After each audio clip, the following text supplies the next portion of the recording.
Happy Independence Day to all of you and welcome to IPM IAS Academy's daily news highlights, and today is 15th August 2024. So let's see what are the important news for today's discussion, and before moving further, if you have not yet subscribed this channel, please do subscribe the channel so that you will continue to get updates regarding the civil services examination and current affairs. Here is an important announcement we would like to make, that is regarding the Freedom Sale or the Independence Day offer. So there will be 50% off for all the courses in IPM IAS application, especially the guided PCM course 2025. If you are somebody who would like to write the civil services examination 2025, please go and register for the program, because today it is available at a 50% discount and you will not get this afterwards. So today is the right time for you to register for this, and make sure that you download the application and see all the courses available in IPM IAS. Murmu urges people to reject tendencies that stoke discord. So here is an important article which is based on the address of our President Draupadi Murmu. So in that address, she mentioned about the importance of social justice and inclusion. President Draupadi Murmu emphasized social justice as a top government priority, advocating for strengthening affirmative action to promote inclusion. She urges the citizens to reject discord based on perceived social hierarchies and highlighted government initiatives like PM Suraj and PM Janman aimed at uplifting the marginalized community. So in that address, our president has emphasized on the economic growth and employment in our country, and also the importance of gender and climate justice. The president addressed the importance of justice, particularly in gender and climate context. Acknowledging the traditional prejudices, she highlighted the government's increased budget for women's welfare, improved female labor participation, and the Nari Shakti Vandan Adhiniyam aimed at empowering the women through legislative measures. So read this article and try to understand the key aspects our president has mentioned in the address. And this particular news is coming in page number 1, General Studies 2, Indian Polity. President approves 4 Kirti Chakras and 18 Shaurya Chakras. So here the article is mainly based on the gallantry awards.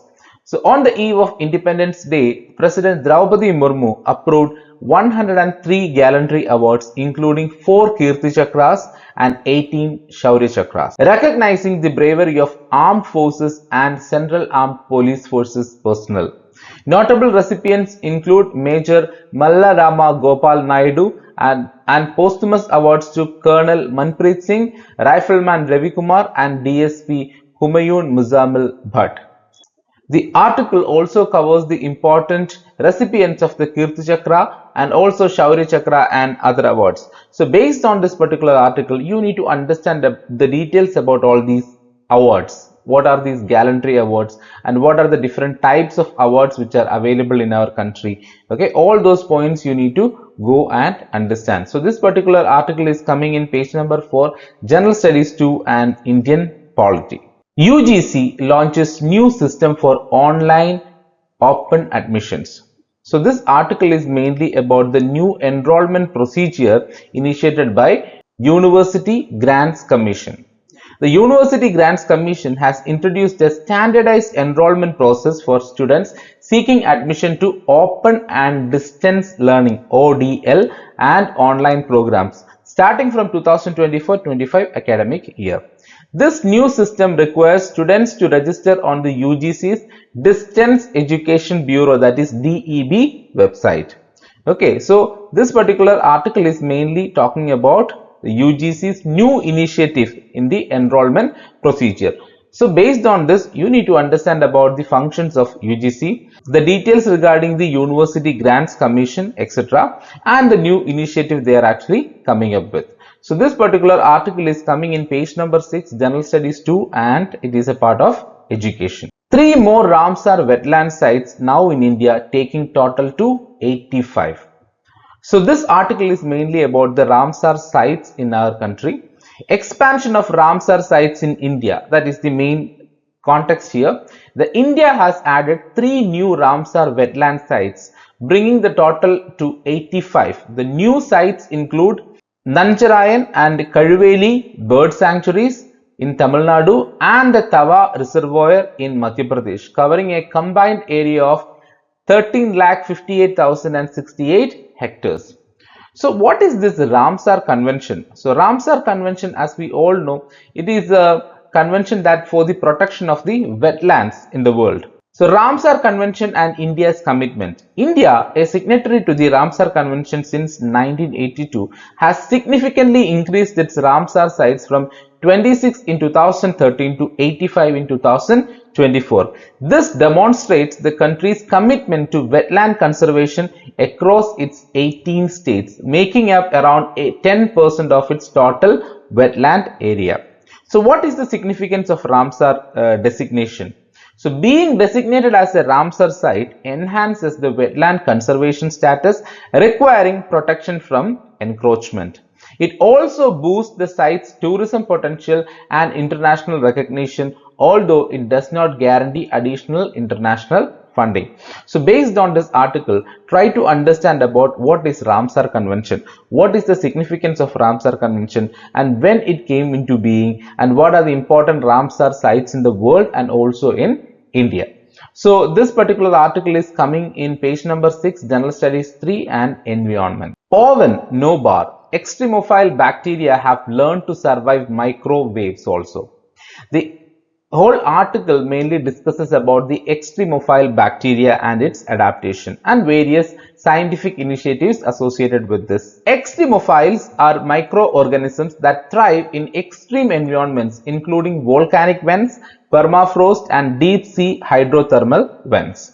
They possess unique biochemical processes enabling them to survive in conditions off limits to more complex life. These microbes have evolved to activate specific protein sets tailored to different environmental challenges. So read this article and try to understand more about this extremophile bacteria and what is its speciality, from other bacteria, why it is able to survive the extreme weather conditions. So all these points you need to understand. And this particular article is coming in page number 7, General Studies 3, Science and Technology. The trial that progressed rapidly towards independence. So here is an important article which actually reminded us all about the freedom movement and the major events or incidents that happened during that particular time period. So this article is coming in page number 8, General Studies 1, Indian National Movement. So here the author is emphasizing on the end of British Empire. After the Second World War, the Britain's weakened state and financial crisis led to the decline of its empire. In 1945, general election brought Clement Attlee to power, initiating plans for Indian self-government. The British Empire's downfall was hastened by its inability to maintain control over India. So the article also discusses about the Red Fort trials that happened in 1945. So in the year 1945, they saw 3 Indian National Army soldiers, a Hindu, a Muslim and a Sikh, charged with treason. This trial united Indians across religious lines in a national outcry against the British rule, symbolizing a rare moment of unity in India's independence struggle. So basically this article is mainly talking about that national unity and how this Red Fort trials has led to that unity among the Indians to fight against the Britishers. And the legacy and reflection. As India celebrates its independence, the Red Fort trials serve as a reminder of the country's capacity for unity. So it actually reminds us about the importance of unity, and it also shows us that we can be united. The trials mark the beginning of the British Empire's end in India and the start of India's journey towards self-governance despite the tragic division that follows. So based on this article, try to understand more about our freedom struggle, especially during that time period from 1945 to 1947 where we got independence, and the Red Fort trials that is actually mentioned in this particular article. So please read about it and understand more about it. Freedom from dependence, a new era in healthcare. So this article highlights the the importance of our healthcare industry and how we have evolved in our healthcare industry. So that is the transformation of Indian healthcare. India's healthcare sector has evolved from dependency on foreign medical treatments to becoming a global healthcare hub. This transformation showcases the nation's medical prowess, economic resilience, and the dedication of healthcare professionals. India now attracts patients from over 147 countries, marking a significant shift in its healthcare landscape. So basically this article talks about the transformation of the Indian healthcare industry. So what is the economic impact and the Heal in India vision? So the Heal in India vision initiative emphasized India's role as a preferred medical destination, contributing to economic growth through medical tourism. Okay, India's cost-effective and high-quality healthcare services have reduced the need for Indians to seek treatment abroad, saving billions in foreign reserves and generating significant revenue. So while discussing about all these things, we should also understand that we are actually facing certain challenges and opportunities in healthcare sector. So what are the challenges? Despite the advancements, India faces challenges such as dependency on imported medical devices, impacting treatment costs, etc.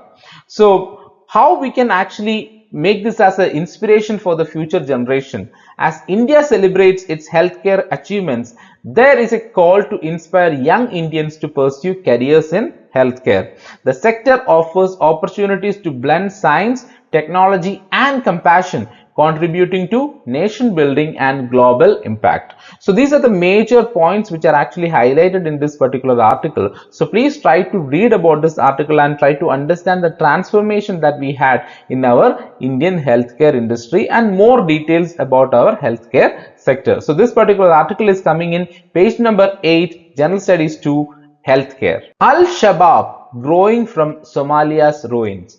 So this article is mainly talking about the terrorist outfit in Somalia, the ongoing terror threat. Al-Shabaab, an affiliate of the Al-Qaeda, has been waging war against the Somali government for over 17 years. The group, which aims to implement strict Sharia law, continues to launch deadly attacks in Somalia and neighboring countries, exploiting the nation's instability and weak governance. So as we all know that the Somalia is a highly unstable country. So instability, poverty, famine, drought, all these problems are actually affecting the Somalian territory, and in that territory only the Al-Shabaab is actually growing their influence. So what is the historical context regarding Al-Shabaab? How Al-Shabaab rise as a terrorist outfit in the Somalian territory? All those points are actually discussed in this article, and they also discussed about the impact and ongoing conflict in the region. So although efforts by the Somali government and international forces have reduced Al-Shabaab's territorial control, the group remains a significant threat for the governance and administration in the region. So this particular article is coming in page number 10, General Studies 2, International Relations. UN launches new way to measure nations' economic vulnerability. We know about the United Nations organization. So here they have launched a multi-dimensional vulnerability index. The UN General Assembly introduced a multi-dimensional vulnerability index to help small island states and developing nations access low-interest financing by measuring their economic, environmental, and social vulnerabilities, complementing GDP and other traditional development metrics. So basically this initiative will address the small island developing states and to address their vulnerabilities and how it is helpful in the future. The voluntary adoption and future applications of this particular initiative. While the MVI's use is voluntary, the resolution urges UN organs and development banks to consider it as a supplementary tool. The Alliance of Small Island States views the MVI as a means to rethink and define development approaches, aiming for its practical application and evolution. So basically the United Nations is trying to come up with a tool for measuring the nation's economic vulnerability, which will be helpful for the small island nations in the world. So we know the importance of United Nations organization. So based on this article also, you try to understand about what is this United Nations organization, what are the major areas of their function, and also what are the important agencies of United Nations organization. So this particular article is coming in page number 13, General Studies 2, International Relations. So I hope this video was helpful for you. If it is helpful for you, please do share it with your friends so that they will also learn about the important updates in current affairs, and they will also understand about the civil services examination.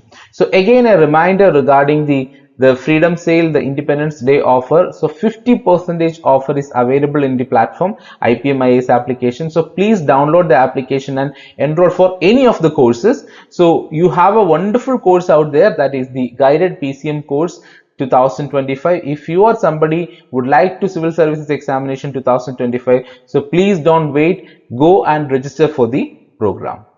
Thank you.